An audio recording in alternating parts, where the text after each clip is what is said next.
the things we should give thanks for. What should you thank God for? Thank God for life.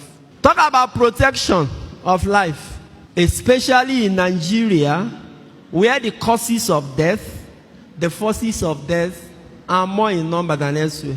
In Nigeria, the things that can easily kill you, they are all over the place. They are very plentiful. So that you are still alive like this in Nigeria, you should be giving thanks to God, though. Because the things that can kill you, the things that have killed many people, millions, hundreds of thousands, they are still there and they seem to be increasing. If it is not bad road, it can be a reckless driver. If it's not a reckless driver, it can be a dubious spare part seller who will carry expired brake pad or inferior brake pad and tell you, "Okay, this is original, made in Germany." And then you will pay money for it, and then you are cruising in your car, driving at 120, 140 with flavor playing Nabania. And you are confident that you have a good brake system. Only for you, for something to happen, you match brake. You don't know that it's bicycle brake equivalent that is in your car. You know how many people have died out of that? If you escape all these ones, what of armed robbers, bandits, Boko Haram, terrorists, killer headsmen? If you escape those ones, diseases, sicknesses, haven't you heard of somebody who they say, "No, he just headache, or he just complained of headache, and oh no, he just complained of stomach ache." But you and I know you have suffered stomach ache for like 3, 4, 5 days and you are still alive. Even common malaria that have been eradicated in some countries for years is still killing people in Nigeria. But you have this, you survive. Or if these ones do not kill you, what about quack doctors? Quack doctors that can even do surgery in you and forget their scissors inside your stomach. You know how many people have been torn open like 2, 3 times? And in Nigeria, there is no lawsuit. 2 guys were lying on the hospital bed, and after surgery, the other one was very happy. He said, "Thank God, this surgery was okay." Then the other guy asked him, "Who operated it?" He mentioned the name of the doctor. He said, "Bros, if I were you, don't rejoice yet." He said, "That doctor, he's fond of forgetting things inside people's stomach." As they were talking, the doctor came inside and asked them, "I beg, I'm looking for my face cap. Has anybody seen?" Of fake drug dealers, those who go to China or any place to manufacture low standard drugs. Do you know how many people have been killed in Nigeria? It's not one of the things that you wanted to use and kill Dora Akunyele. Fake drugs. It can complicate your... In fact, even if you are alive, it can make your life. Your life will be like a car that you were given to a quack mechanic. It will never be the same again. If you escape all those ones, PDP is there to kill you. If you escape PDP, APC is there. You escape APC, Nigerian police is there. Escape Nigerian police, NEPA is there. SARS. What we kill in Nigeria are bound. Then the other part of all of them, witches and wizards. But don't get carried away. Which witches and wizards I'm talking about? It's not those ones that they say they fly at night and with broom. Nah, those ones are not your problems. The witches and wizards, they tell you travel at night or come in form of bat or owl. Those ones are not your problem. In Luke chapter 9, the Bible says Jesus gave them authority and power over all the devil. That means the okapatapata of all the devils and all his words, followers. The witches and wizards in Nigeria, they are small devils. God has given you authority and power over the big one.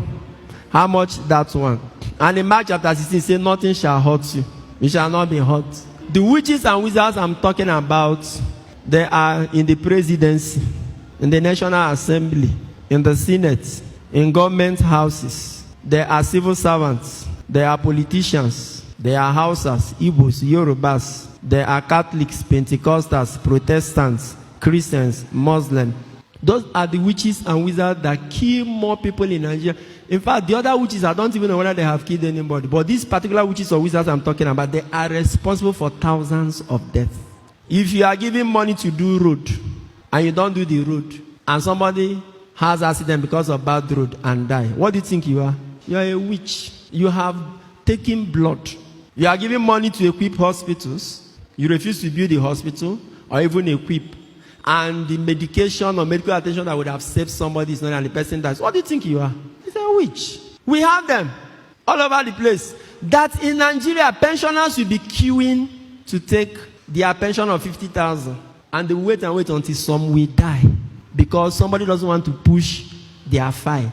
Or somebody has swallowed the money meant for their pension.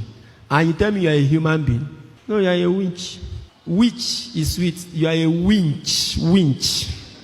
And a huge one, a winch. Those are the ones you should be afraid of. Forget about these ones that some men of God tell you that. Those are not the ones. The witches and wizards that have key destinies in Nigeria, they are presidents, governors, senators, members of House of Rep, civil servants, and contractors. Those are the ones that have key. All these deliverance you are running about for people to release your destiny. Those who are holding your destiny, they are in Aso Rock.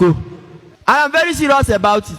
It's not the small witches, they say they are flying up and down. Those ones, they are looking for blood. If they don't see your blood, they will go and chop fruit and rest. You survive this kind of people in Nigeria, you should be happy. There's another set of witches and wizards, fake pastors and men of God. Those ones who have given people wrong pseudo-religious theories. They have destroyed marriages, bankrupted businesses, and made people to start thinking backward. They even block you from seeing where your real problem is coming. Men of God are coming to a family, and brother will become afraid of his own brother. Relatives will no longer eat their food. Before you even shake a relative, you remember what they told you, that they are transferring power. If you have survived all these forces, just know that Psalm 91 is working in your life.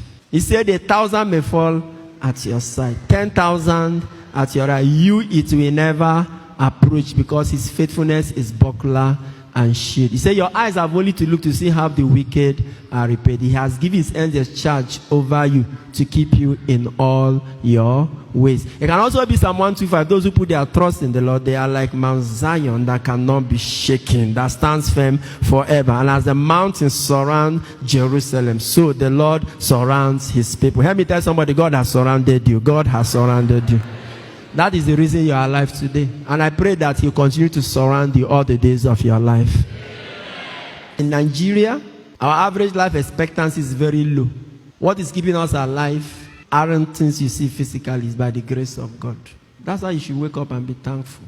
In Nigeria especially, be thankful. So thank God for protection.